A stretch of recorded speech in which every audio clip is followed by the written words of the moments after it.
I'm Elisa. Hi, I'm Asia.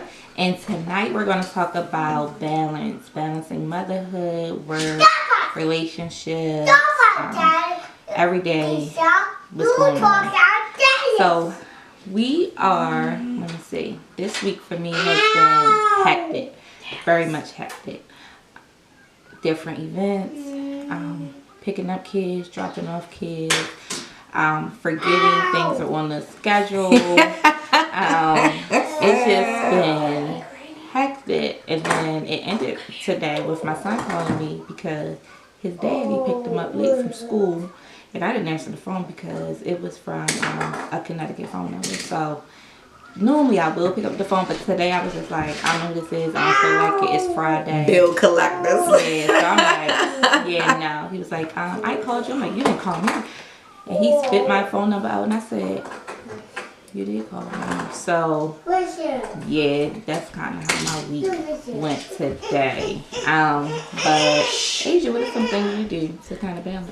Balance for me is not necessarily what's gonna be equivalent, but what's more convenient for the day. Because the balance changes daily. What balances on Monday is never gonna balance the day after. That is true. And so the reality is looking at the time you have and what you can get done, getting the most task or the most important task completed. And so my balance is normally split between, like, if there's a task that's kind of lingering, let me get that off the plate, versus if there's a task that I can kind of, thumb around with, got an extra couple of days, or it doesn't have extreme priority, then I can, put it to the side. So my balance is based on what's needed for the day, and it changes over time. Which then leads us into setting time for tasks. Yes. Time management is big, not only as a momager and a mom boss. It is extremely important for your kids, for your family, your significant other, and most important for yourself. And the more that you're able to create those boundaries or parameters for time, it helps you stay balanced. So, like, to-do lists. So typically I am good with to-do lists. I know everything is so electronic, tech savvy, but I still like to write down, because if I write it, then What's your book? My book is in my bag by the door. Okay. I typically write down, so then that way I have mental notes. I love it. And this week I did not write down any to-do list. Well, that's why you've been off. Yeah, I'm just like, you winged it. I did, and I'm not gonna wing it next week because it costs you too much. Yes, it's just annoying. Like, we had pizza 2 days in a row this week because I just wasn't cooking. No. I didn't have time. I didn't feel like it. I didn't want to. That's the key. I didn't want to.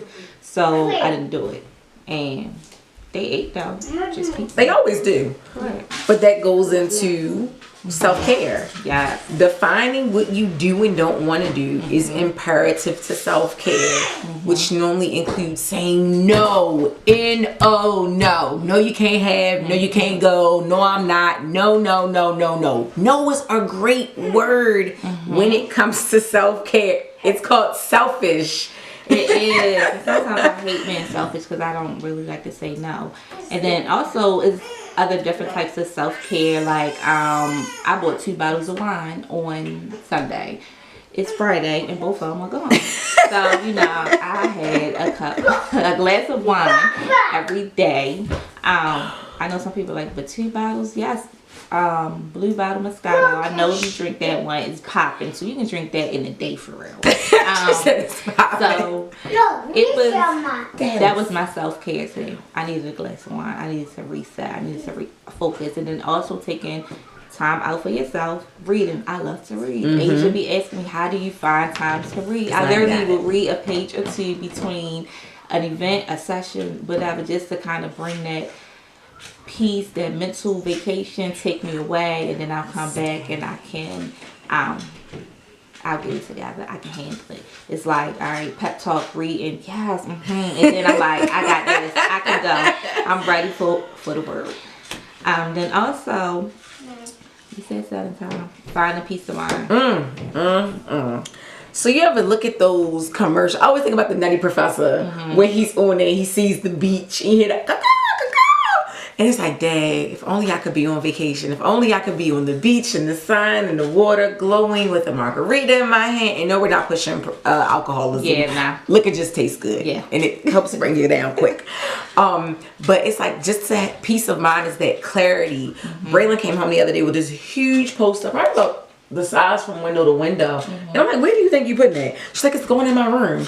And I'm like, on your room wall for what? Because it's her oasis. So finding a peace of mind is that little slice of heaven. It's the when you go in the bathroom and you close the door and you pray, please don't let none of my kids come here or go up the steps. Like, you try to take a nice warm bath, but you make it 5 minutes, and that's stretching it if you have little kids. Get down. Just to Going. relax, release. Yes. And find the time and balance. So this week, balance, even though I was off of my to-do list, but I can say I still kept it together, because as a mom, you have to keep it together. Like, it's almost expected. However, it's okay sometimes to be like, look, I need 30 minutes. I need to regroup. Don't call my name. I don't want to hear mommy. I don't want to hear I don't want to hear mama. I don't want to hear anything that resembles how I'm identified by my kids. You know, you also have to regroup from your significant other, from work, and it's just stressful. Both of us work, you know, we're social workers, so we work in that human service field, so we get the stories and we get all the stresses from. So we definitely have to find time for just to let it go. Someone who you can vent to, who you can text to, and just listen. And the reality is that all of them tie together. If you find balance through setting time for tasks, it allows you to do things like reading and getting peace of mind, which then promotes good self-care. Right. And so it's a cycle. But part of the cycle is having a mom support that allows you to do that. Hey girl, we need a moment. Yeah. I called Elisa yesterday because yesterday was hot for me. She was like, oh, you just need a moment out. And I was like, yeah, I do. And then I was like, yeah, I'm not going to work today. Right. And I took off. You know, but it's okay to know when you need your mental vacation and being able to take it. But the practices that you put into life daily, how you use those practices to get things completed is imperative, because you can be successful and not work hard or overwork. Yes. These are not chores. Definitely don't want to be overworked with your job, overworked at home, overworked with it's not that. It's mom life. So you definitely have to find balance for you, so you can be a great mom, a great worker at work, a great significant other, girlfriend, wife, whatever your title is.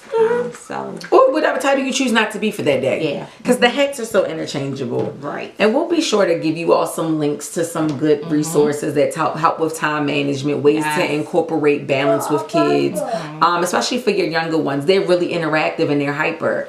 And so like Dallas is my kid that's all over the place, and he's a boy. So the more tasks that he can do that are hands-on, the better he is, and the more I'm not like, oh my God, kid, please leave me alone. Right. You know, my older one is kind of like, yeah, mom, that's cool, but a good book or a good movie or something that she can go and research on Google gives her something to do. But everyone's occupied in the same space, and I'm like, yes, no one's bothering me. I have a 7 and 2-year-old and a nephew, a 4-year-old that's always over here. So the 2 and the 4-year-old go back and forth all the time, running up and down. My 7-year-old, he's more cool, calm, relaxed. He has his moments, but he's also the YouTube, the video game. So I know that he'll be good. But the 2-year-old and the 4-year-old, I definitely have to find something. Then they find something, and then they like, oh, that's mine, that's mine, that's mine. I'm tired of that. I'm tired of the word mine. I don't know if any moms out here who, mine. Yes, I'm tired of it. But we definitely try to find physical activities on the weekends, during the week, so then they can be tired. Like tonight, my kids went to my mom's house. First thing she said was, oh, because she watches my youngest one for me. She said, Mason didn't have a nap tonight, so I know when he gets here, he's going to sleep. Oh, yeah. Yeah, because they will be up all night, up and down the steps, and my mom will let them. She will let them run tire everywhere themselves and then out. be like, oh, they sleep. So, yeah. we definitely want to provide different resources, but we wanted to pop in to tell you how our week has been, how we balance, how we are still kicking, and you know, we're not pulling our hair out, our eyes are not red, you know, we both got our nails done. We had self-care today. Yes, we did. We don't have no more wine, but you know, we took care of ourselves. So do us a favor, leave us some of your tips, tools, and things that you do below so that other people can add on. Yes. And who knows, we might just repost them and have you tagged. And be sure to leave us your screen name, your social media. That way we can find you, follow you, and include you in our setup. Yeah. So where can they find us on Instagram and Facebook? Millennial Mom Club. All right. And we will see you guys next week. Love you much. Have a great one. Bye.